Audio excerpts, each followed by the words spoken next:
الشاوة ضحك عليا الناس في الجروب اللي تعرف فيها في الناس تقولوا سلموا عليها. انا نوريك، ماشي مشكل. في تطور جديد داخل أجواء وبين مشتركين قسم ونصيب، خرجت إيمان الجزائرية عن صمتها وردت بقوة على خبر ارتباط حبيبها السابق أيمن المغربي بالمشتركة لارا السورية، حيث أطلقت تصريحات نارية عبر بث مباشر عبر تطبيق تيك توك أثارت جدلا واسعا بين جمهور البرنامج. إيمان هاجمت لارا مباشرة بكلمات قاسية قائلة: أنا أحلى منك، على الأقل أنا ما كنتش متاحة للكل بحالك.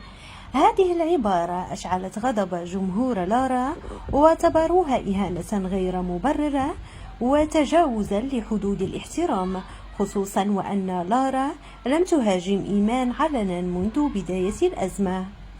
الجمهور انقسم من جديد بين من دافع عن إيمان واعتبر أن كلامها مجرد ردة فعل طبيعية نتيجة الخذلان، وبين من انتقدها واعتبر أن الغيرة هي التي دفعتها للإهانة، خاصة وأن أيمن أعلن بوضوح أنه لم يعد يريد الرجوع إليها.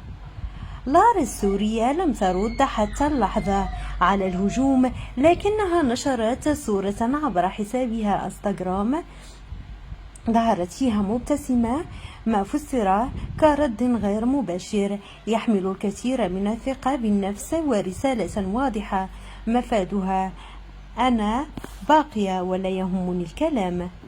الأجواء مشتعلة والتصعيد بين المشتركين يزيد من الترقب حول ما ستؤول إليه الأمور بحلقات النسخة الجديدة من قسم ونصيب فرصة ثانية، خصوصا في ظل توقعات بحدوث مواجهة مباشرة على الهواء بين إيمان ولارا قد تكشف المزيد من خبايا الكواليس.